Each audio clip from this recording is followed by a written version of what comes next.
Oi, pessoal, começando por aqui mais um episódio no ar do seu podcast aqui do canal jornalístico Juliana Rangel News. Sejam todos bem-vindos, tá?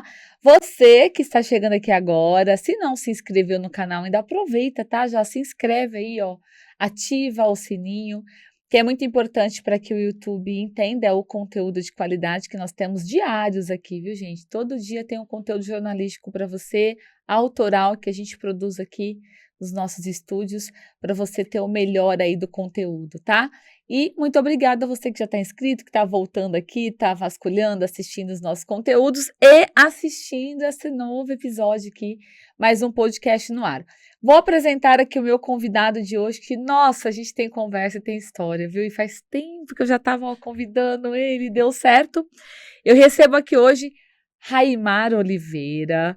Raimar, é o quinto dos 6 filhos aí, que a gente vai falar um pouco, Sim. Mas tem aí como de todos os talentos da família, né, os irmãos aí, o Raí e o Sócrates. Bem-vindo aqui no podcast. Eu que agradeço, Juliana, pelo convite, né, de poder estar estando aqui para a gente bater um papo aí, né, que seja gostoso, solto, que a gente possa trazer alguma coisa gostosa dessas histórias de Ribeirão Preto. Mas, ó, gente, você que está chegando agora, vamos falar um pouquinho mais aqui do Raimar, tá? Coisas que eu não sabia, né? Você vê como é bom a gente sentar aqui para a gente se aprofundar, né? Primeiro, 15 anos foi aí jogador de basquete. Correto. Foi pela altura? Também, Gosto. mas é muito assim, meu pai sempre, desde sempre, na nossa educação, sempre nos queria que a gente se esforçasse de alguma maneira nos estudos e também no esporte. Tanto que ele procurava sempre deixar a gente em umas escolas que tinham esse currículo, né? De ter o esporte também como das preferências, e nos clubes, que a gente participava muito aqui de Ribeirão Preto. E foi aí, você vai se praticando, você vai jogando, e eu me destaquei um pouco mais no basquete do que os irmãos que foram para o futebol, né? Então, é um esporte que eu adoro, que eu pratiquei há muito tempo. Quanto você tem de altura? 1,90. É a altura de jogador de basquete. Também, não é baixo, não. Mas você é o mais alto dos 6 hoje em dia, ou não? O Sócrates era o mais alto, era 1,93 mais ou menos. Nossa. Ah, não, tem o Sóstenes, tem 1,96. Sempre todos muito altos. Sim, todos muito altos. Até eu e o Raí temos 90, o outro 89, mais ou menos nessa altura aí. Mas, ó, gente, fora que a gente vai entrar um pouco mais também, falar aí dessa trajetória do Raimar no basquete, né? Tem a parte do empreendedor também, do empresário na parte noturna, né? Eu sempre gosto do meio também. E aí, a gente separou aqui, ó, dos nomes dos bares, vamos lá. Nos anos 80, tradicional bar da época, que foi o Bar by Brasil. Correto. Bar by Brasil era um bar que, na verdade... Foi o seu primeiro empreendimento noturno? Foi o primeiro empreendimento que eu tive na vida. Até então era só jogador de basquete, né? E é um bar que eu frequentava, que depois, por coincidência, consegui fazer parte de entrar com a nossa sociedade e ficar por muitos anos, que foi um bar tradicional de Ribeirão Preto, musical, da noite, que é uma coisa que eu gosto muito. Então aconteceu também durante... Que eu mantive, né? Jogando basquete também como empreendedor de um bar noturno aqui em Ribeirão Preto. E aí, como é que você conciliava com os jogos? Era como a gente nós éramos em 4 sócios, então a gente revezava horários, revezava, né, a parte de trabalho, a parte de horários, então dava para ir levando. E moleque, né? Na época eu tinha 23 anos, era muito assim, foi começo de empreendedor, mas também uma coisa divertida, de diversão, de gostar muito de música, era música ao vivo, tivemos vários músicos de Ribeirão Preto que participavam sempre lá da gente com a noite, então dava para conciliar. E daí você não parou mais de empreender nessa área de bares e tudo mais, né? Porque você também já teve aqui, esse aqui eu te falei que eu já me recordo que já é mais recente, que é o bar, o Deck Brasil, né? Sim, isso aí já foi um projeto que aconteceu também, que foi na Bahia, que eu montei outro bar, um bar-restaurante lá na praia. É maravilhoso, né? O lugar Península de Maraú, um lugar que eu adoro. Que você ficou um bom tempo também, né? Fiquei 4 anos lá, 4 para 5 anos. A gente ficou, e eu ficava nessa ida e vinda, né? Porque eu também tinha um negócio aqui em Ribeirão e tinha um negócio, e comecei uma proposta de uma amiga minha, de conversa de bar também, para conhecer lá, fui conhecer, me apaixonei, acabei ficando, montei um negócio, hoje não existe mais o Deck Brasil durante 5 anos, mas eu tenho uma casa lá que eu mantenho, que eu estou sempre lá, para dar uma espairecida, uma recarregada nas energias, um lugar maravilhoso. E aí foi daí que veio o Kauai? Ou mais ou menos, mais ou menos, porque lá foi assim, uma coincidência, eu tinha um bar lá, como era beira-praia, a gente tinha lá, e lá na principal tem muito estrangeiros, tinha gente com restaurantes e bares italianos, franceses, ingleses, e os italianos que trouxeram a moda do beach tênis para o Brasil, né? E na época que eu tive o bar lá, tinha uns italianos que tinham um restaurante e montavam, coincidentemente, umas quadras do lado do meu bar. Porque era um lugar, como tinha uma área grande de areia, era muito legal, eles montavam a quadra para jogar ao lado do bar. E meu bar tinha música ao vivo também. Então ficou uma coisa gostosa e tal, que aí depois, coincidentemente, o beach tennis começou a crescer. Até então não era essa febre que está hoje, né? E aí, foram pioneiros aqui em Ribeirão. Aí em Ribeirão, quando eu vi o meu sócio França, que teve essa ideia pioneira de montar uma coisa de esporte de areia, a gente começou a começar no projeto de Ribeirão Preto também. Mas lá foi coincidência, era o bar e tinha umas quadras que não eram nossas, mas estava do lado, ali, que compunha um pouco o ambiente. E o Kauai já está com quantos anos? O Kauai nós estamos desde 2018. Nós inauguramos ele em 2018, foi o primeiro ano. 8 de 2018. 6 anos, exatamente. E agora com a segunda unidade do Kauai Botânico. E a de Bonfim a gente deu uma parada, depois que abrimos o Botânico, ficamos só com o Botânico e não estamos mais em Bonfim. E me fala uma coisa, essa pegada sua muito de praia e tudo mais, tem muito a ver também até dos seus pais virem do Nordeste, né? Correto. Além, meu pai ele é de Fortaleza, né? Ele é cearense, minha mãe é paraense, de Belém do Pará. E meu pai também, por estimular para a gente ficar muito em família, a gente ia quase todos os anos, acho que quase todos os anos, a gente ia todo verão de janeiro, assim, que ele tinha as férias dele, a gente ia para lá para conhecer tanto a família dele como a família da minha mãe em Fortaleza. Então a gente estava sempre envolvido em praia, a gente sempre gostou disso, meu pai também adorava, então a gente sempre estava no meio disso. E eu sou, sim, apaixonado por praia. Adoro viajar, adoro praia, então manteve isso no sangue, né? Eu Raimaria, que a gente estava falando aqui, gente, fora do ar, que eu acho legal a gente falar e também registrar. Enfim, seu pai foi um autodidata, igual você comentou. Correto. E sempre fez tudo acontecer aí. No entanto, ele se mudou para Ribeirão com a sua mãe aí, com 4 filhos, né? Correto. Depois você e o Raí foram os ribeirão pretanos. Os dois que nasceram aqui em Ribeirão aí, vamos dizer, né? Exato. Eu falo que eu agradeço sempre, né, pela oportunidade que eu tive aos meus pais, né, e eu sei que eu tenho a sorte do meu pai ser vindo de uma família humilde lá da grande Fortaleza, né, e dentre os filhos foi o que se estimulou, né, que se fez estudar, né, na época Madureza, se eu não me engano, para estudar, para provar, começou a prestar concursos, e aí ele foi só crescendo nessas áreas de vida, de querer crescer, de querer uma oportunidade melhor para ele. Depois que casou, ele entrou, no primeiro concurso dele foi no Correios, que aí que transferiram ele para Belém do Pará, onde ele conheceu minha mãe. Daí ele continuou estudando, tal, batalhando por uma vida melhor e prestou um outro concurso que foi de auditor fiscal.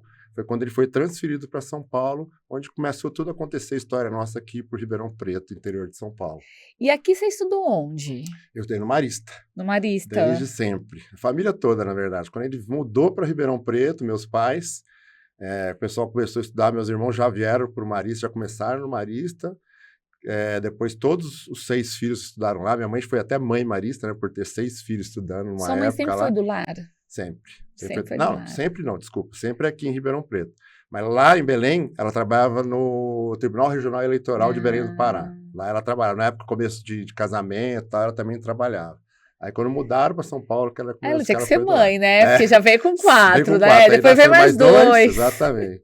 E ela sempre teve outra curiosidade, que ela sempre, como ela tinha muitos filhos para cuidar, para ter essa coisa, meus pai e minha mãe sempre foram assim, minha mãe, quando vieram a primeira vez, ela trouxe uma sobrinha para ajudar a criar os filhos.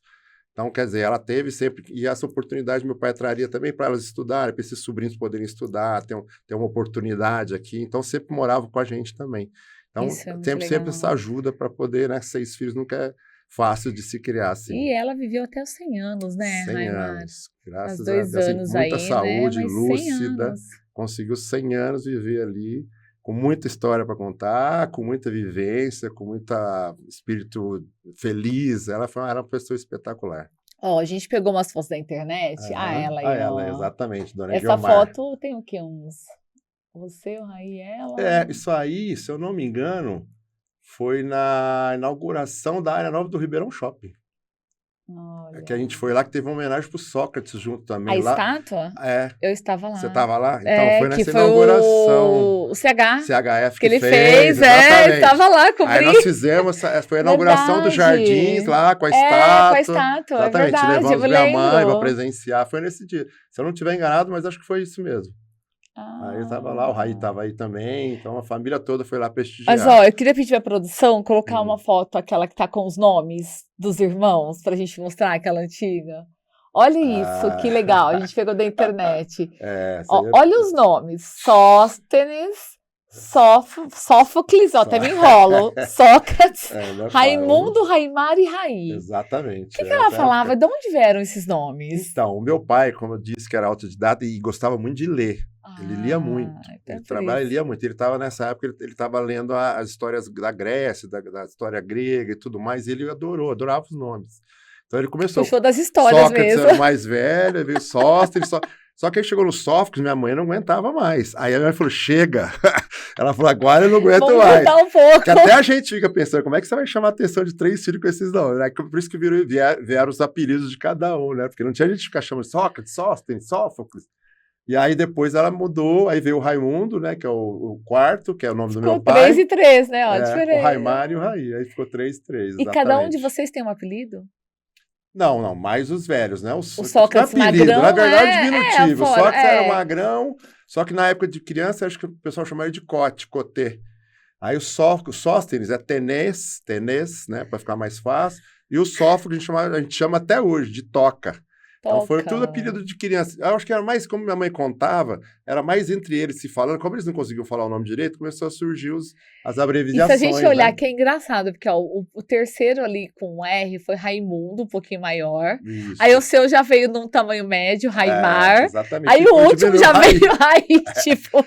Ela falou, não, chega agora. E é só homem, né? O meu já é uma conjunção de Rai de Raimundo e Mar de Guiomar. Então já foi uma invenção dos dois tal, e o Raí também foi uma outra invenção que aí não sei de onde saiu. Porque o seu nome é bem diferente. Bem diferente. Se tiver, é pouquíssimo, né? Se tivesse, você já encontrou alguém que chama Raimar? Não, olha, eu vou te falar uma coisa. Eu encontrei depois de muito tempo uma pessoa que gostava de basquete, que um dia me encontrou no shopping e me falou, ó, meu filho chama Raimar por sua causa, que eu ia nos jogos da Arberiza, te assistir vocês, sei o quê. Gostou do nome, então foi a primeira pessoa que eu vi que estava com esse nome aí. Aqui em Ribeirão, inclusive, olha que coincidência. Que legal. Raimar, e você no basquete, igual você falou, você começou... Eu comecei a jogar no colégio, né? No Colégio Marista, que a gente tinha aqui em Ribeirão Preto, tinha muitos jogos estudantis. Depois fui para a Recreativa, que era o clube que a gente frequentava também, que sempre teve apoio. Recra sempre teve tradicional, sempre teve apoio, esporte, né? Vôlei, amador, lembra da Recra. Vôlei, basquete, futebol, sempre teve escolinhas, né? E aí eu começava na escolinha. E aí eu comecei a jogar lá. Essa aí, por exemplo, que está aparecendo agora, é quando eu jogava pela Suderp, que é da prefeitura. A gente jogava os jogos regionais e os jogos abertos, representando Ribeirão Preto e tal. Então, eles pegavam as pessoas que se destacavam nos colégios para disputar por Ribeirão Preto esses jogos regionais, né? E aí começou. Então, comecei no Marista, depois fui para a Recreativa. Né? E aí veio o time da Arberiza, que é o time da Refrescos Ipiranga, que na época foi o patrocinador, montou um clube. Era dos times, assim... que começava a disputar Campeonato Paulista, aí começamos a aparecer. E como eu era moleque, eu jogava tudo, né? Futebol, basquete, gostava muito de esportes. E aí eu comecei a peguei seleção paulista juvenil, infantil, juvenil, aí comecei a tendenciar para o basquete. E por aí foi. Esse aí é o time da Arberiza, que jogamos muitos anos, né? Com muita... Então a gente começou na história do basquete e Ribeirão sempre teve tradição. Aí? Deixa eu ver. 12, vamos achar o 12. 12, aqui, ó, ali agachado. Agachado, exatamente. Então a Arberiza também, que começou com o Totô, que é irmão do Hélio Rubens e do Francérgio de Franca, que tinha uma academia aqui, e ele incentivava muito o esporte do basquete aqui na cidade. Então eu comecei a frequentar a academia dele, começamos a frequentar, e começamos o patrocínio da Arberiza, da Refrescos Ipiranga, montou o time, aí começamos a disputar Campeonato Paulista e tudo mais. E você terminou no Coque? No começo do Coque. Quando começou o Coque, começou a montar um time da segunda divisão, era bem regional mesmo. Aí eu comecei, estava quase já meio que querendo parar, parando, né? Já estava com uma idade já mais avançada, aí começou a correr, né? Na época a gente conversava lá com o Chaim, com a pessoa querendo investir no basquete, as filhas deles gostavam. Eu comecei bem ali no segunda divisão, quando começou a base. Aí depois começou a crescer, eu já tinha parado. Eu parei, aí começou a vir o Dharma, aí veio o coque propriamente dito, aí começaram a montar uns times mais fortes, né? Eu peguei bem no comecinho. E você com futebol? Você Então, gostava de jogar também? Gosto demais até hoje, mas jogava, inclusive. É aquela coisa que eu estava conversando. Eu jogava muito, jogava na categoria de base dos times daqui da cidade, né? Que jogava até o infantil, o juvenil, mas jogava basquete também. Mas aquela coisa de criança, como eu peguei seleção paulista de basquete, você começa a tendenciar. Aí comecei a viajar, ia jogar fora, fui jogar, aí foi a primeira viagem minha internacional, fui jogar no Uruguai, fui jogar na Argentina, aí joguei campeonato sul-americano. E aí começa a molecada, você começa a tendenciar. Aí como eu comecei a destacar um pouco mais no basquete, acabei ficando ali no futebol, mas fui até o juvenil, até que foi bastante, eu gostava muito, acompanhava já meus irmãos. O Raí, que era menor, jogava comigo, brincava. Só que a gente já começou a acompanhar a carreira dele crescer, né? Mas eu fui tendenciando mais por causa disso, porque eu comecei a destacar um pouco mais nacionalmente, vamos dizer assim, né? Porque eu peguei uma seleção paulista para moleque, na época para mim foi um glamour, ficava, puta, que ótimo, estou me destacando e tal. Aí comecei a tipo, profissionalizar mesmo para esse lado do basquete. Continuei, por isso aí fiquei 15 anos jogando e gostando muito. Eu joguei até como convidado uma vez, durante 6 meses em Franca. Teve uns campeonatos internacionais que o Francana jogou, e como o Hélio é irmão do Totô, levou uns 2, 3 meninos daqui, sempre levava 2, 3 meninos daqui para jogar lá. Então, tive essa experiência também, Franca, capital do basquete, quer dizer, tive esse gostinho, pouco, mas foi muito bom também. E essa coisa de vocês, com certeza, irem para o esporte, que tem muito peso do seu pai, né? Como você comentou. E ele sempre deixou livre, por exemplo, vocês, tem que fazer esporte, mas vocês escolhem ou não? Ele direcionava, não, Raimar, vai fazer basquete, vai fazer futebol, vai... Não, ele deixava à vontade, bem à vontade. Mas tinha que fazer um esporte. Esporte, que ele cobrava muito, é esporte e estudo, né? A gente sofria muito porque ele queria muito que todo mundo estudasse, mas que praticasse esporte, que tinha que ter, que nem eu falei, direcionava para a escola que tinha isso, para clubes que tinham isso, mas era tudo à vontade, sim. Aí tivemos, né? Meus irmãos até se destacavam bem, além do Sócrates do Raí, os outros também todos praticaram, o Sóstenes também jogou futebol, o Sófocles jogou tênis na recreativa há muito tempo, foi tenista, então... Pelo estímulo, todo mundo praticou bastante isso. E aí, o direcionamento, profissional ou não, aí foi acontecendo. Mas todos, como praticar, como também estudaram e fizeram faculdades, não conseguiram continuar com a prática profissional do esporte, né? E em questão dos estudos, todos vocês se formaram também? Todos se formaram. Ou seja, seu pai cumpriu ele gostava, ele cobrava muito. Então, o Sócrates é médico, né? Como todos conhecem. O Sóstenes é engenheiro, fez aqui Federal em São Carlos. O Sófocles fez o NB em Brasília, formado em engenharia. O Raimundo fez São Francisco e São Paulo, é médico também. São Francisco, desculpa, Santa Casa. Santa Casa de São Paulo, é médico também até hoje.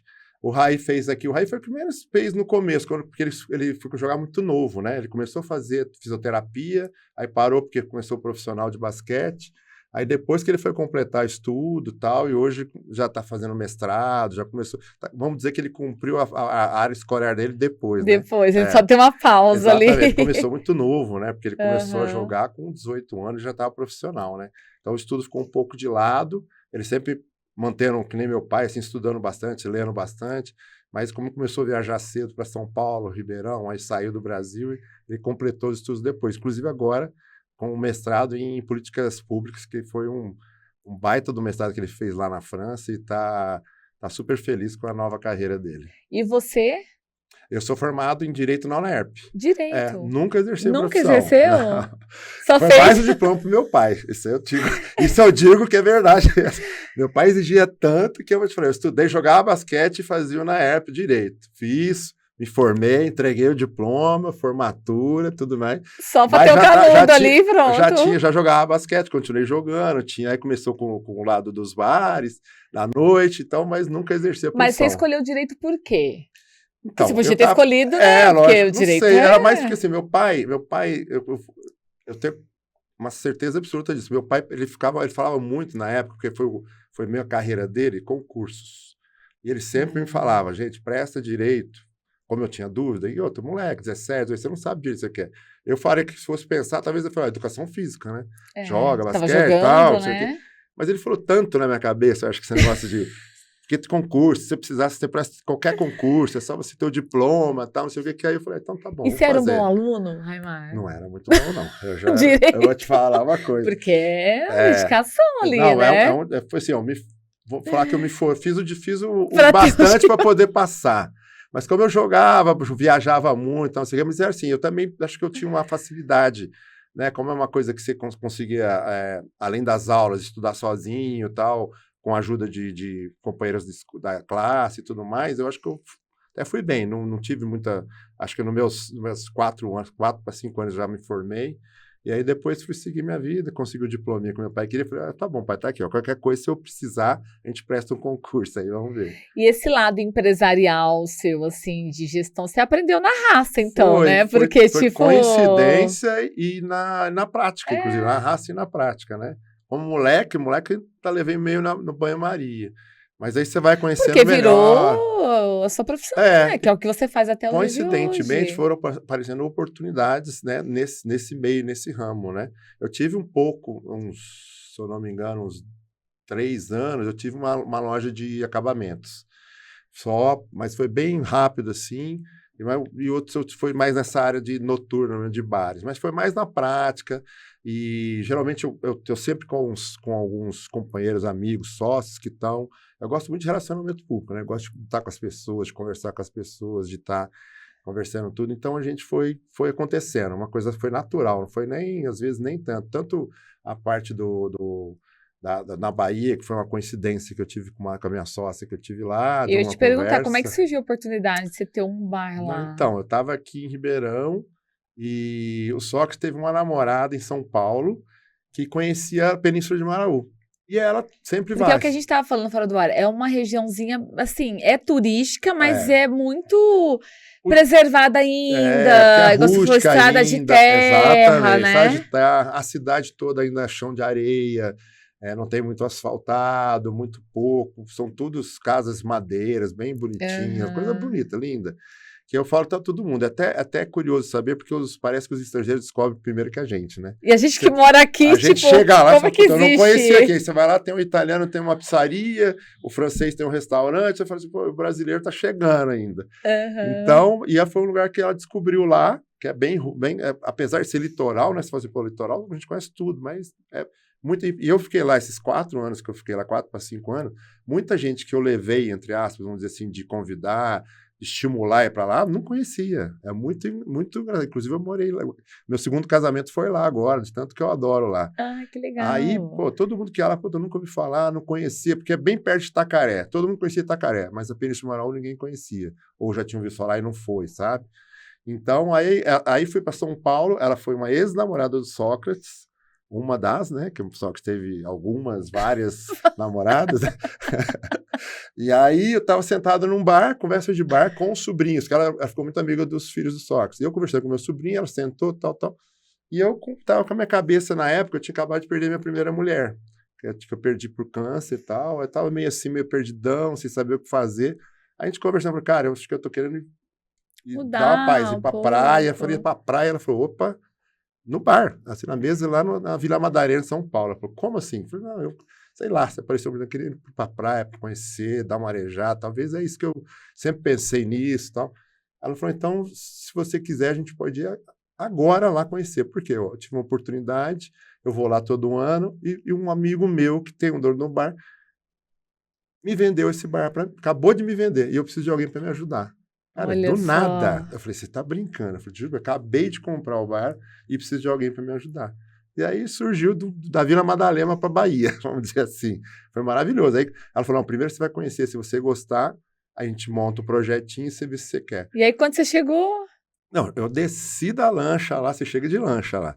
Ou pela estrada de terra, que é muito ruim de vir de carro, ou tem uma lancha que lá, é o transfer deles é de lancha. Vem do continente para quase uma ilha, né? Que tem fora esse braço que é a península. E aí cheguei e falei, nossa, isso aqui é um paraíso. Eu fiquei doido, fiquei maluco.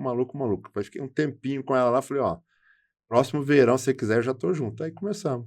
Aí ficamos 4, 5 verões lá juntos, maravilhoso. Foi tudo assim, tudo ao acaso. E de lá veio essa oportunidade de montar o Kauai aqui também. Então, sabe, vai tudo acontecendo, exatamente. Né? Uma coisa vai puxando a outra. Gostoso. Nossa, Eu gosto legal. muito. Eu gosto muito de estar lidando com o público e tal. É bem gostoso. E como é que tá essa área hoje? Hoje é o Kauai, né? Hoje nós estamos lá com o Kauai Botânico, né? Acabamos de abrir. Ele fica ali na Portugal, onde era o Damasco ali, que tem atrás do Damasco. Ele tem um formato um pouco diferente exatamente. do No antigo, né? primeiro Kauai a gente começou como esportes de areia. Esse a gente já está como restaurante e choperia. Então nós mudamos, não temos quadra, a gente só tem um restaurante, uma cozinha bem legal, direcionada para parrilha, para carnes, uma cozinha bem legal, bem gostosa, né? E estamos uma das primeiras choperias exclusiva da Heineken. Então a gente tem uma choperia só para ter, e a gente teve esse projeto na mão, achamos melhor, e a parte lá do esporte de areia a gente foi deixando um pouco de lado, que a gente não estava muito ainda agradando muito, tal, não sei o que, começou esse boom total, a gente viu que o mercado estava meio saturado, então a gente partiu mais para o lado de restaurante mesmo. E hoje nós estamos lá, vamos para fazer 1 ano agora. Nós abrimos em novembro, né? Então está pouco tempo ainda, estamos nos adaptando, mas o lugar é bem a cara de Ribeirão, aberto, arborizado, porque lá tem uma mata deliciosa em volta, então é bem gostoso. E estamos lá agora com esse novo projeto, tentando encaminhar aí mais uma coisa para Ribeirão Preto aí que seja legal. Olha, então vem novidade, vem mais coisa aí. Não paramos por aí, não. A gente sempre gosta de estar aí com outras coisas, né? Quem é da área está sempre de olho, né? Você sempre vem das oportunidades, exatamente. Né? Você vai ver, por exemplo, antes da gente entregar o Kauai lá de Bonfim, a gente fez muitos shows, né? A gente fez bastante shows lá também. Fui vários lá. Então a gente fez, a gente pegou, a gente que não quer parar com essa coisa de eventos, não no Kauai Botânico, a gente quer continuar com eventos em Ribeirão Preto também, porque é uma coisa que a gente gosta, que Ribeirão Preto cercado disso aí aqui, né? Uma cidade universitária, então você tem que estar ligado no que o pessoal está procurando, que o pessoal está querendo, música ao vivo que eu sempre gostei, né? Então a gente vai se adaptando e pensando em coisas novas aí para poder estar em Ribeirão de alguma maneira sempre vinculado. Eu vou entrar um pouquinho no futebol agora com você. Bora. Vocês sempre foram família de botafoguense? Sim. Que eu vejo você, né, no Botafogo também, ali, como os seus irmãos começaram no Botafogo, né? Os dois começaram lá. Então, mas uma coisa que pouca gente sabe, que antes do Sócrates, que foi o primeiro que começou lá, o meu pai já era diretor conselheiro de lá. Ele já fazia parte. Já fazia parte. Meu pai, como eu vou te falar essa coisa de esporte, escola, tem uma curiosidade bem gostosa dele. Meu pai, quando veio para Ribeirão Preto, ele comprou o título dos 4 clubes. Acho que era a Recreativa, né? O Regatas, era, se eu não me engano, qual que era o outro? Recreativa, Regatas, Ipanema e tinha mais um. Ele comprou os 4 títulos para a família. Palestra. Isso, bem lembrado. E aí, ele ficava levando a gente para esses clubes, para ver onde se adaptava melhor, não sei o quê. E aí, no Botafogo, ele falou, vamos escolher um clube aqui. Né? Tinha uns 2, Comercial Botafogo, ele gostava de futebol. Ele foi pelo Botafogo, começou a ir a assistir, chegar, ir ao estádio, gostou tanto que se envolveu. Como ele era auditor fiscal, ele conhecia muitos empresários, né? E na época dele era Mortari, era o pessoal Benedini, então tudo que ele conhecia através das empresas dele, começaram a chamar ele para ir para o Botafogo. Nisso ele começou como conselheiro lá. E aí sim que o Sócrates foi começar a jogar. Foi uma coincidência. Depois, então, como o que ele fazia? Ele levava a família para assistir os jogos, né? Então a gente começou... Ele já incentivava desde criança. Eu lembro com ele de mão dada, moleque, para assistir o jogo do Botafogo. Bem pequenininho, Nossa, né? eu era muito pequeno. Eu era 6, 7 anos, ele já me levava para assistir. Eu já via meus irmãos treinando, jogando. Então foi assim, ele foi um incentivador nato, chegar para ir para clube e ir no futebol Botafogo. Botafogo foi do coração desde a época dele. Que legal. E depois ver também os seus irmãos jogando, né? Profissionalmente começando ali, né? O negócio foi... Acho que para ele também, imagina, né? Com certeza. Eu lembro dele, que ele sempre, como sempre assistia, continuava. Na época do Sócrates, ele era muito, vamos dizer assim, ansioso, nervoso, né? Porque era o filho que estava lá, e não sei o que, e é o que mais cobrava. Eu lembro dele na arquibancada, lá no setor que ele ficava de cadeiras do Botafogo cativo, ele xingando. Corre, preguiçoso, sai da sombra. Tem umas histórias ótimas que ele chegava com o Magrão e falava, sai da sombra, que o Magrão ficava parado, não sei o quê. Então ele cobrava muito. Pegava no pé. Pegava mesmo. Mas é um orgulho, né? A gente Eu sempre acompanhei a carreira do Magrão, era muito novo, mas sempre acompanhei, desde a época do Botafogo, Corinthians, então... O que você tem de lembrança do Sócrates, assim, de quando você era pequenininho, que te marca, que você traz, assim, na memória? Olha, o que era mais nessa época que ele começou a se destacar, né? Porque eu lembro bem quando ele começou a jogar mesmo, porque meu pai sempre levava a gente. Meu pai, o Sócrates, ele acompanhou muito a carreira do Sócrates, do Raí já nem E tanto. levava vocês? Levava, com certeza, sempre que queria. Meus irmãos saíram cedo para estudar. Eu fiquei, então eu ia muito, o Raí, então ele levava muita gente para ver também, para acompanhar isso. Então, só que eu comecei a carreira, quando ele começou a se destacar, ele jogando, é porque ele jogava na recreativa também, então era novo, né? Bem novo, começando tudo. Então, pô, eu lembro quase a carreira dele toda, até ele se destacar e conseguir ir para o Corinthians, né? Que ele só não foi antes porque meu pai forçou a formar, né? O Magrão começou a se destacar por 19 para 20 anos, já começou a ter muito interesse de clubes grandes, é que meu pai falava, sempre E seu pai acompanhava meu segurava pai. ele na Meu pai medicina. falou, você primeiro vai formar, para depois você... Ele foi embora com 24 anos. Então, quer dizer, enquanto ele não formasse medicina, ele não poderia sair do Botafogo. Porque ele fazia USP em Ribeirão, meu pai falou, você não vai Senão era largar para isso, ter você ido não muito vai largar. antes para um time Com maior. certeza, com 20 anos já tinha proposta para ir para um dos primeiros, acho que foi São Paulo, que estava atrás dele, depois Corinthians, Palmeiras. Teve muita gente atrás dele, mas meu pai falou, enquanto você não formar, foi uma regra que ele pôs, não E teve o jeito. Sócrates também foi só o diploma, né? Foi Ele não depois, chegou também. não, depois que ele parou de jogar, aí ele fez uma especialização em fisiologia. Aí, do esporte. Mas ele só formou, porque aí depois que ele formou, ele Aí foi pro já foi, Corinthians. eu que estava segurando ele, Aí né? não Depois... tinha jeito. Mas era assim, que a gente fala, hoje em dia é muito difícil você estudar, né, fazer uma medicina USP e jogar futebol. Imagina, Na o época, tempo de que era uma estudo, coisa que né? Demanda, exatamente, estudo, treino de futebol, treino como profissional. E eu falo para todo mundo que é o seguinte, que a época era assim, porque ele era tão fora da curva, porque ele tinha os dois lados. O professor da medicina deixava ele fazer prova depois, se ele tivesse jogo, ele fazia a prova depois, e o treinador deixava ele ficar sem treinar. Senão ele não era jogador, não tinha conseguia como, conciliar, não tinha como. né? Então ele ia assim, ele faltava nas aulas para poder jogar fora. Ele faltava nas provas porque tinha jogo, aí fazia a prova outro dia, aí fazia aula outro dia. Treinar não podia treinar porque tinha prova, tinha aula. O treinador deixava, aí deixava jogar. É porque ele era muito assim, fora da curva, e na época não tinha essa exigência total, né? Então ele conseguiu por isso, por esse meio de...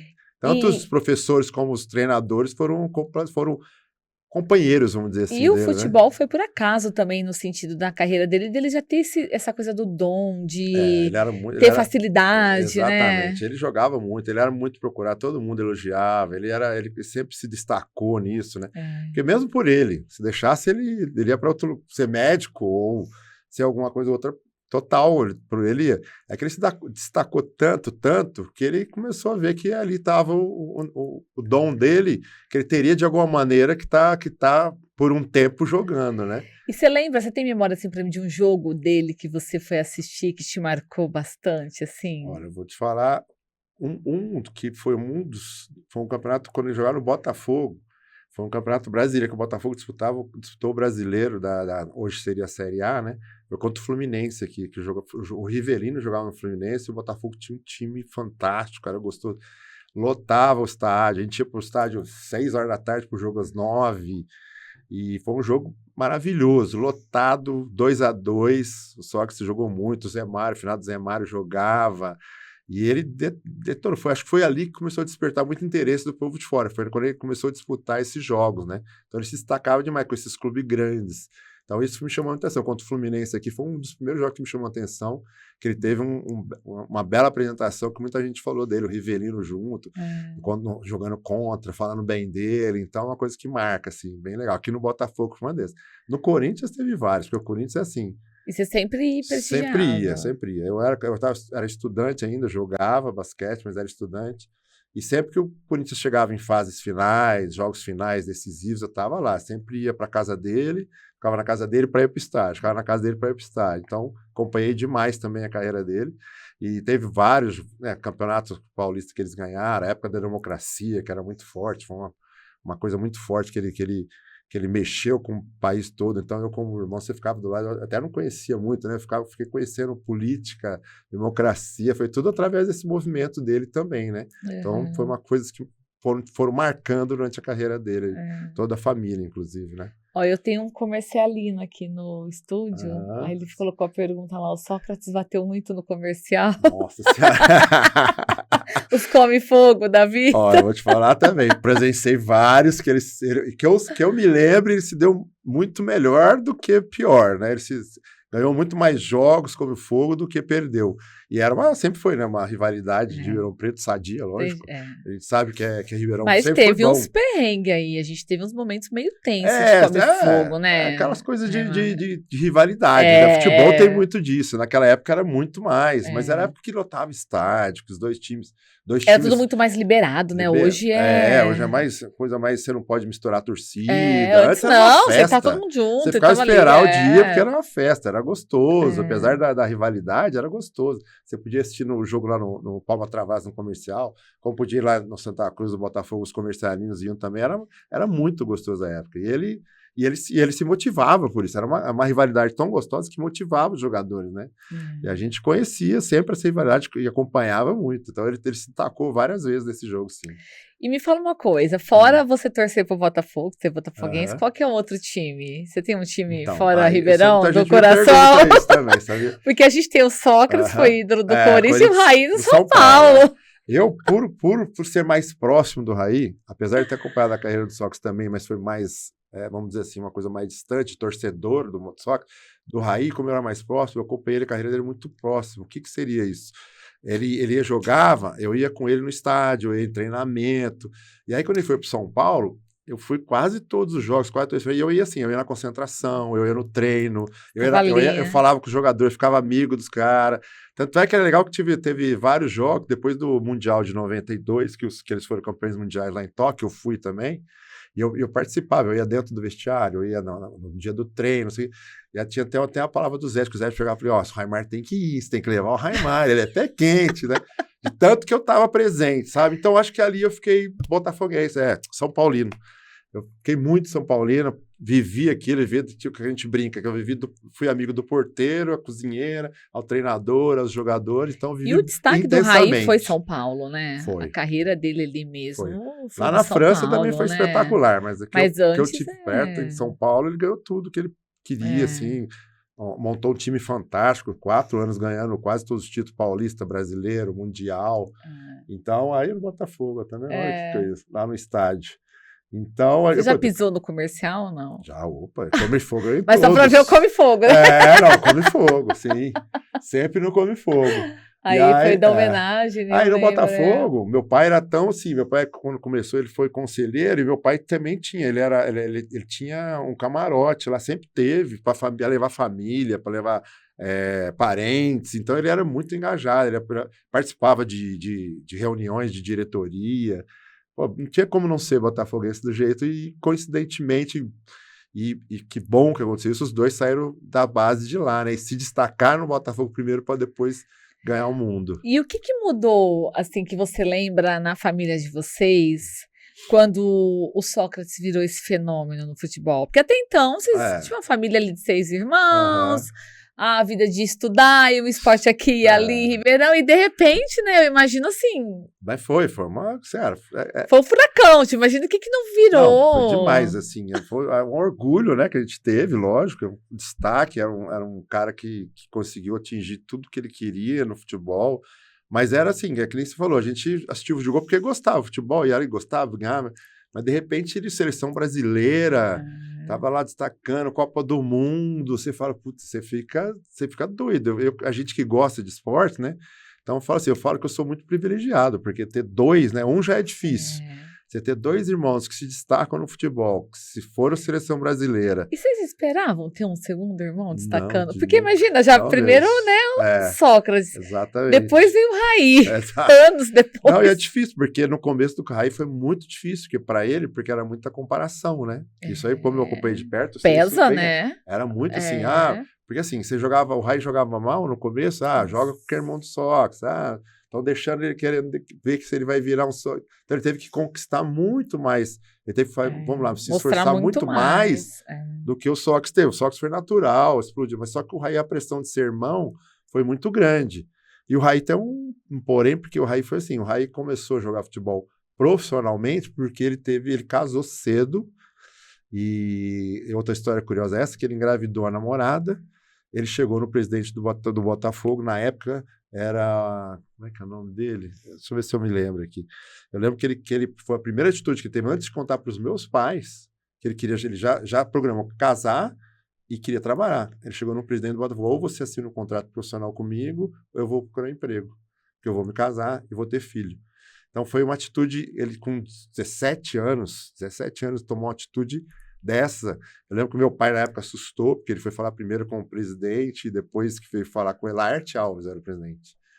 Ele chegou para o Laerte e falou, Laerte, eu preciso trabalhar, ou você faz um contrato profissional comigo. Nessa época ele só jogava juvenil, jogos aqui no interior, brincadeira, nada, não estava nem jogando profissional direito, treinava junto, mas nem jogava. Aí ele botou uma meta, né, que falou assim, agora tem que ser profissional. E aí ele começou essa carreira de jogador. Aí que ele foi essa cobrança grande, sempre foi muito grande, de ser irmão do Sócrates, de ter que provar que ele também tinha condições de jogar, e graças a Deus ele conseguiu provar também o valor dele, né? E conseguiu destacar na profissão dele, tanto aqui, São Paulo, Paris Saint-Germain, então ele conseguiu também construir uma carreira bem orgulhosa, que a gente acompanhou que eu falei, ter dois irmãos que consigam destacar é um privilégio, e conseguir acompanhá-los a carreira toda, né? E assim, eu fico imaginando 6 irmãos. E como é que fica no meio de tudo isso, assim, ter esses 2 talentos na família, óbvio, eu falo em termos de fama mesmo, né? Porque bagunça um pouco, né? Essa questão de tudo junto e, de repente, eles se destacarem, e aí aquela coisa que você tinha uma vida normal, vamos dizer assim, né? E, de repente, vira de ponta cabeça. Fica uma coisa assim, por exemplo, aquela coisa que você sabe como é que funciona a parte também de mídia, né? Então, fica todo mundo em cima, todo mundo te acompanhando. Meus pais também não eram acostumados com isso. Então... Você já sofreu alguma coisa com mídia por causa dos seus irmãos? Não digo sofrer, né? Mas, não, às vezes, porque você sabe que às vezes tem umas... Não, mas é aquelas coisas. Mas, por exemplo, meu pai, que sempre foi muito reservado, né? Ele sempre foi um cara, apesar de gostar muito de esporte, ele sempre foi reservado. Mas, de repente, meu irmão estava na seleção brasileira, qualquer jogo que tinha 2 câmeras, um repórter dentro da sala de casa para assistir o jogo junto. Então, foi quebrando as coisas ali que não tinha. A gente fala, nossa senhora, a gente ia ter jogo da seleção brasileira, a gente já sabia que ia ter alguém lá da imprensa junto, querendo acompanhar meu pai, minha mãe, reação dos irmãos. Então, quer dizer, muda essa parte toda, assim, você fica, vamos dizer assim, você fala assim, nossa, que loucura, né, não sei o quê.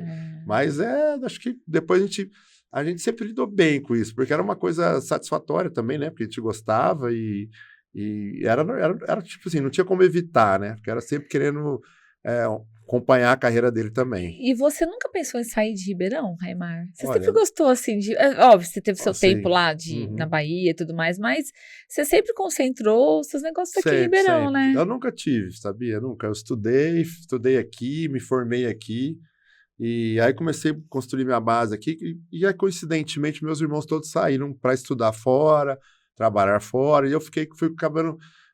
aí casei, primeiro casamento também, a minha mulher também gostava de morar aqui, e teve, assim, começou naturalmente, mas depois eu tive também que estar com meus pais, vamos dizer assim, era o único filho que estava com o pai e com a mãe aqui.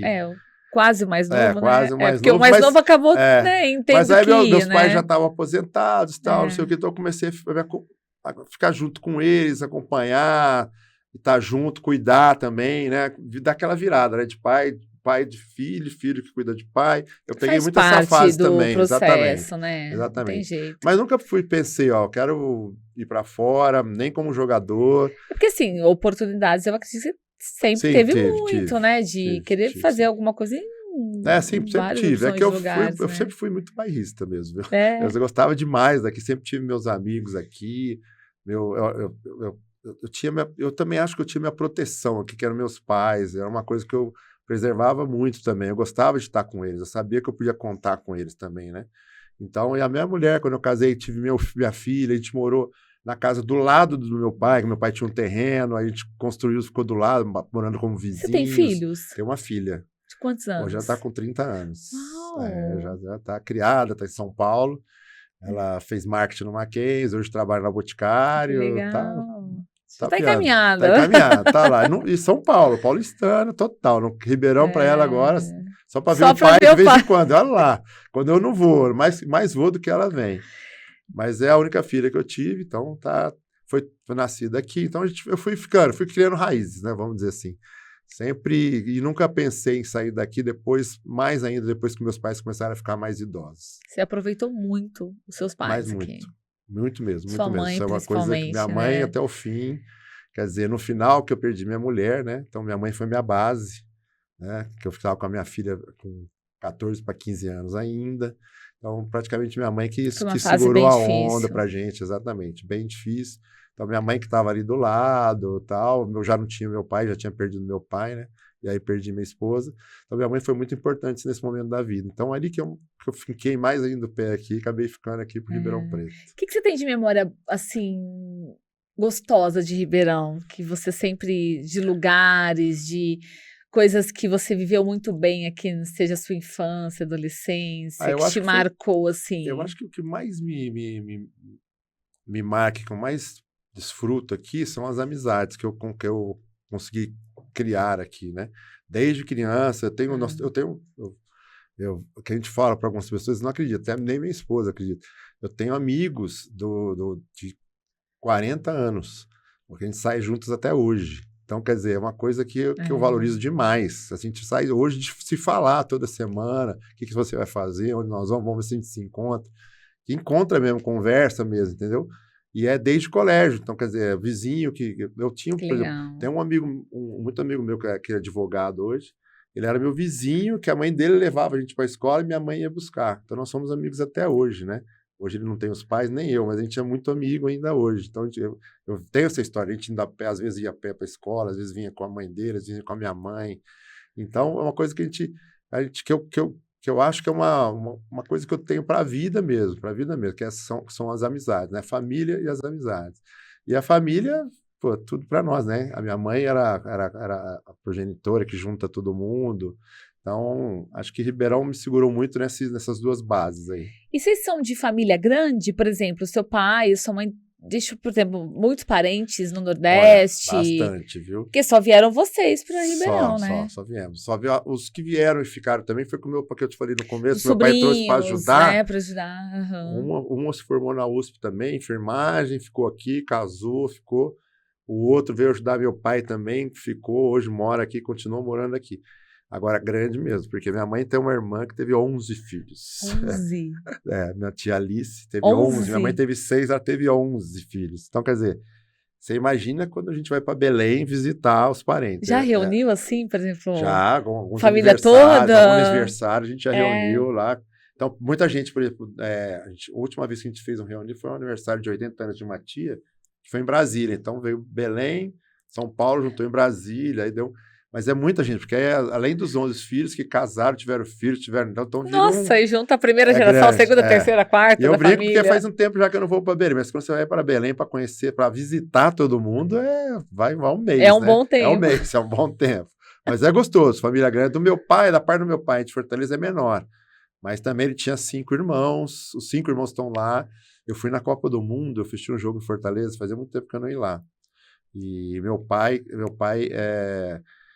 ele sempre gostava de levar, como eu falei, todo ano para a gente ir lá visitar os tios, visitar os irmãos. Né? Exatamente.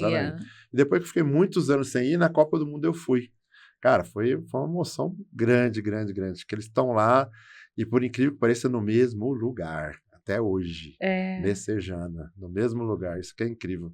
As 4 irmãs dele morando lá. Então foi uma coisa gostosa também, mas isso, família, né? Família, a distância é muito grande, mas tá sempre se falando, tentando se ver, ou de alguma maneira encontrar, mas acho que é gostoso você ter alguma história para estar sempre na memória. Remar, e Com relação quando, infelizmente, né, a gente teve aí a morte do Sócrates, como é que foi que a notícia chegou, por exemplo, para você? Você se lembra no momento, assim? Eu lembro porque a gente estava lá, né? A gente estava junto no hospital. Ele já estava internado, Ele ficou né? internado, ele ficou internado e voltou umas 3 vezes lá em São Paulo, isso finalmente. Ele melhorou, voltou, e a gente estava muito lá. Porque eu estava com a minha mãe, levava minha mãe para vê-lo, para conversar. Ficava na casa dos meus irmãos, porque eu tenho os meus 3 irmãos moram em São Paulo, né? E aí a gente ficava muito lá, então a gente estava muito presente. A gente estava lá todo dia, acompanhando. Então foi bem assim, foi um ano bem difícil. Bem difícil. A gente acompanhou essa fase dele final, que não foi muito agradável, ali do lado dele. Estava sempre do lado dele. E foi no momento que a gente estava esperando ele descansar, vamos dizer assim. Porque ele já tinha vivido, já estava sofrendo. Então acho que ele estava no momento mesmo de dar essa paz para ele. Foi bem difícil, mas foi muito novo, né? Esse que é duro. Ele foi com uma idade muito nova, tinha então muito a gente que viver assusta, ainda, tinha muito né? que viver. Eu falo que eu assustei quando eu fiz a idade dele, né? Eu sempre, lógico que você tá com aquele, ele foi muito novo, mas na hora que eu fiz a idade dele, que eu falei, Você nossa, vê novo o auge, demais. né? Aí que você De fala, tudo que foi você tá novo demais, vivendo, exatamente. né? Agora, tudo que eu tô vivendo, que eu quero viver, você fala, não é possível, ele perdeu, assim. E o que ele deixou é impressionante, o legado que ele deixou. Hoje o povo até hoje fala, fez nas Olimpíadas agora uma puta homenagem maravilhosa, fizeram para ele lá na Vila Olímpica, uma rua com o nome dele, um brasileiro, tem um nome em Paris, né? A gente todo mundo fala, pô, deve ser o Raí, né? Porque o Raí jogou. Não, nessa homenagem eu não consegui. Você foi Não fui nessa homenagem, foi o Raí e foi foi 2 o Raí, filhos dele. é verdade. O Raí estava lá e os dois Verdade. filhos do Sócrates que estavam também. Então, quer dizer, todo mundo falou assim, pô, homenagem é do Raí, né? Não, foi pro Sócrates. Porque o prefeito da cidade... porque o Raí jogou, né? O Raí jogou 6 anos no Paris Saint-Germain, e o Sócrates não, Sócrates né? não, mas o prefeito lá da cidade de St. Queen era fãzaço do Sócrates. E aí ele viu que a Vila Olímpica ia selar a cidade dele e ele quis botar uma rua em homenagem ao Sócrates por tudo que ele fez, porque ele também era político, ele gostava de tudo que o Magrão defendia, tal, não sei o quê. Então ele acabou fazendo essa homenagem para ele lá, que foi lindo na Olimpíada, né?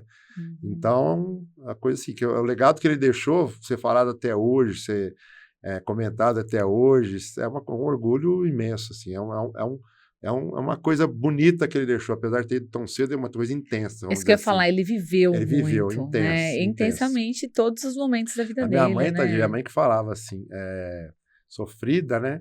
Aquele jeito, falou assim, mas ele viveu do jeito que ele quis, ele viveu do jeito que ele quis, do jeito que ele gosta, então era um conforto para ela, vamos dizer assim, mas foi intenso mesmo, tudo na vida dele foi intenso, mulheres, ele teve várias mulheres, teve vários filhos, ele teve um momento bem intenso dentro do futebol, dentro da profissão dele, então foi tudo para ele, sempre foi intenso. Assim.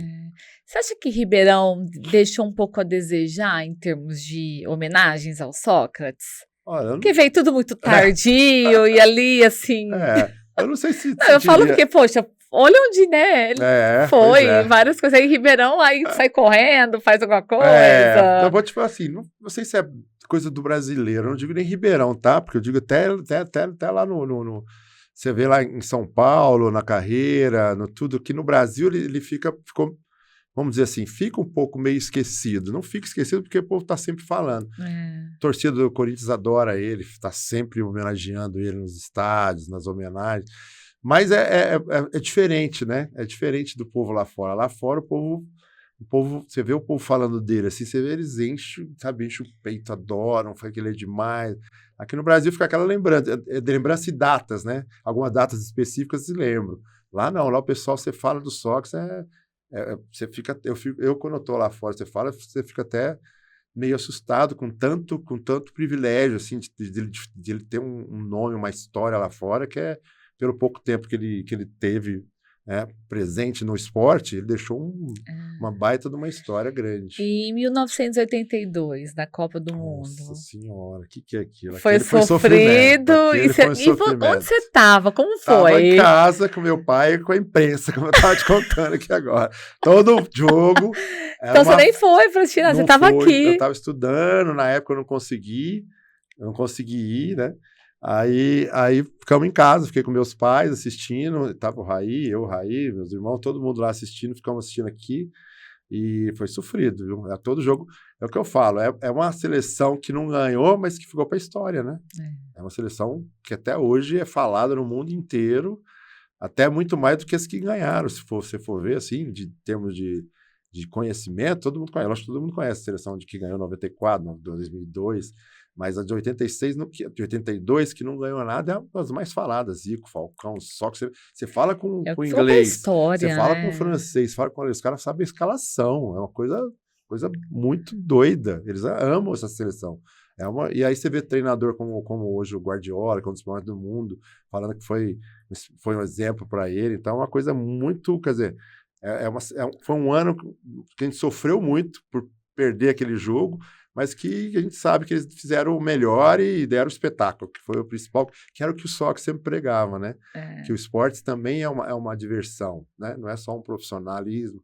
Ele sempre pregou que tinha que ser para o público, que tinha que dar espetáculo, que não tinha que ser uma coisa só de ganhar, mas tinha que dar espetáculo. Ele sempre quis preservar ou tentar praticar isso nos ambientes que ele estava, né? E sempre foi um líder, né? Então ele conseguia, de alguma maneira, passar isso. Aí em 94 veio a alegria. Aí em 94 foi a alegria. Foi a alegria. Esse eu fui nos Estados Unidos. Esse eu fui. Como eu falei, eu era muito mais próximo do Raí, né? Então esse aí eu dei um jeito. Arrumei um brinco em casa, né? Porque minha filha nasceu em 94 também. Bebezinha! Um pouquinho, o Raí veio. Não, preciso ir. Aí o Raí veio o convite, conversei com a mulher, do jeitinho, aceitou. Ela falou, não, né? Tá certo, você não vai perder isso, você não vai perder isso. Aí fui lá, aí foi uma alegria muito grande, nossa senhora. Depois de 20 anos a gente ganhar uma Copa do Mundo. Então fazia tempo que também era uma pressão muito grande para ganhar, porque o Brasil não ganhava desde 74, de 70. Então ficava aquela pressão toda, mas foi maravilhoso. Eu vivi do primeiro ao último jogo ali junto, participando de tudo que eu gosto. Eu estou sempre envolvido ali, dando pitaco, ligando, falando. Então foi bem intenso e gostoso também. Ah, que foi legal. Muito bom. E você ganhou dinheiro com o basquete? Afinal, ou era mais um esporte de adolescente? Não ganhei dinheiro com o bar mesmo. Com o bar mesmo, né? O basquete que foi? O basquete até antes de eu me casar, foi meu meio de vida, de que eu viajava todo ano, gostava das minhas baladas, minhas noites. Coisa que para adolescente já estava ótimo, eu morava com meus pais, estava em casa, estudando. E o dinheirinho do basquete que vinha, que na época era ajuda de custo, né? Hoje ainda está melhor. Eu peguei todas as fases, desde ajuda de custo até ganhar um pouco mais. Mas nunca foi um esporte tão profissional no Brasil. Hoje é muito mais, hoje é um pouco mais. Hoje mudou muito, né? Mas na minha época era bem ajuda de custo mesmo. Mas como eu morava em casa com a minha mãe, não tinha, era um dinheirinho para eu viajar. Eu fazia, já tava bom, Tava ótimo. E aí, quando eu tava jogando, eu comecei o Barbai Brasil, que foi o primeiro empreendimento que eu tive, foi aí que eu comecei. Que aí você começou a enxergar e falar, opa, é aqui que eu vou. Minha casinha, peguei meu carro, aí começou a acontecer as coisas. Virou um negócio mesmo, Exatamente. Basquete começou bem por aquela coisa de moleque, diversão, gostava, mas estava solteiro, então queria viver um pouco mais. Depois que eu casei, aí o negócio muda um pouco de figura. Aí a responsabilidade é maior, né? Aí você começou a olhar, falar, não, agora vem filho. Exatamente. Aí você tem que pensar em outras coisas, né? Você tá no caso de mãe é outra coisa. E assim, nesses anos todos, assim, dos seus negócios, do esporte, você se imaginava fazer outra coisa na sua vida, por exemplo, ou não? Você acha que esse foi o caminho que você trilhou e que você faria exatamente igual de novo? Eu acho que eu faria exatamente. É o caminho que eu queria. Eu acho que é isso mesmo que eu queria. Acho que eu não mudava. O direito mesmo. Nunca foi um atrativo para mim, direito. No basquete, eu posso dizer que no basquete, se eu tivesse uma oportunidade de tentar, vamos dizer assim, eu tive uma proposta de jogar num time grande de São Paulo que chama Monte Líbano e acabei, eu meio que refutei também pelo estudo. Não era uma exigência do meu pai, tanto quanto foi do meu irmão, mas eu via que ele queria. Não, preciso forma primeiro, depois você vê. E eu estava estudando ainda, fazendo direito, quando eu tive essa oportunidade de me chamaram para jogar em São Paulo. E eu não fui. Talvez seja uma coisinha que eu tenho. Será que se eu tivesse ido, eu tinha mudado alguma coisa e tal? Mas não, mas também adorei o que eu tive. A única coisa que eu ainda sonho agora, que falta? É estar de vez lá na minha Bahia. Você pensa se aposentar lá, por exemplo? Eu tenho um sonho de aposentar na Bahia, ter meu cantinho lá, ou com negócio, pé na areia. Pé na areia. Eu virei meio nativo lá, né? Que eu já tô lá já faz tempo, então eu sou meio nativo. Tô você lá tem uma casa lá, você falou já. Então exatamente. Você já quase todo ano eu vou lá, né? me casei pela segunda vez lá, fizemos uma festa na beira-mar, maravilhosa. Tô muito feliz com a minha mulher também gosta de praia? Ama. Então... A gente fala que a gente cruzou pelas praias daí e não sabia. Que todas as histórias que eu conto da Bahia, ela conta também. Então eu falei assim, será que a gente cruzou e não sabia? Mas se eu for falar que agora, se eu puder conseguir, depois dar mais tranquilidade da vida e tá lá de vez, assim, vamos dizer, né? Ficar mais um tempo, ficar de vez mesmo, de viver aquilo lá. Viver. Eu conseguia ficar 5, 6 meses. Todo mundo falava, como é que você fica lá 5, 6 meses? Como é que consegue? Cara, eu conseguia. Na paz, ficava amigo de todo mundo, conhecia todo mundo da nativo, conhecia como é que funcionavam as coisas, como é que precisava de ajuda, o que não precisava. Você pescava também ou não? Então, não pescava. Isso eu não cheguei, mas tinha em frente ao bar que eu tinha lá, sempre tinha o pessoal que pescava, e aquele jeito, né? Bem lá, manual, antigão, né? Do jeito... Os caras passavam com os peixes na câmera, Raimar, aqui, ó, pra você, pra sua sócia, legal. pega tem aí. Muito isso, né? Demais, são muito companheiros, são muito assim, quando tem a baixa, né, que eles falam, a baixa, que é pouco turista, todo mundo se ajuda, é muito gostoso, é bem gostoso mesmo, eu adoro. Raimar, obrigada, adorei nosso bate-papo. Eu que te agradeço. Falar um pouco, te conhecer um pouco melhor, né? Contar a sua história. Eu te agradeço muito, você sempre foi solista também, sempre com a gente aí, sempre esteve presente nas várias coisas que acontecem aí com a família, com todo mundo, então eu te agradeço mais uma oportunidade de estar aqui conversando com você. A gente que agradece. Obrigadão. Obrigada, valeu, viu? Até. Pessoal, que bate-papo, hein? Ó, tem uma última pergunta ali, mas procede ou não? Aquelas antes de encerrar. Pior que já. Já? Olha, a gente quase deixou isso fora do ar. Então, peraí, gente, não vamos terminar, não. Você jogou contra os caras? Já joguei contra os caras, contra o Marcel. Eles jogavam no Sírio na época. Sério? Era o melhor time do Brasil. E a gente começando aqui na Arberiza, aquela coisa, para nós, isso aí é uma coisa que eu guardo para a eternidade. É maravilhoso, quer dizer, são pessoas, meus ídolos, né? Joguei contra. E fora outros vários, não tivemos essa oportunidade. Na época eles estavam ganhando dos Estados Unidos, no Pan-Americano, era a época do auge de Marcel e Oscar, né? Mas tive o privilégio de jogar contra, sim. Um cara que deixou história, né? E você já cruzou com ele, por exemplo, depois, o Raimar hoje, assim, ou nunca teve oportunidade? Não, já cruzei alguns eventos que a gente teve. Já falou pra ele do jogo? Já, eu até lembrava, sabia? Eu até achei legal ele lembrar. Porque ele falava, não, lógico que eu lembro da Arberiza, vocês são chatos, hein? Vocês são chatos, que é esse tipo chato de jogar, né? Mas, puta, já tive demais. Ele é uma pessoa, um ícone do basquete, e foi um fãzão que eu tive a oportunidade de jogar contra e de torcer a favor bastante. Pronto, gente. Agora podemos encerrar. Obrigada, viu, Obrigado Raimar, você, mais uma vez. E, gente, agora sim, agora ficamos por aqui e até o próximo episódio. Tchau, tchau.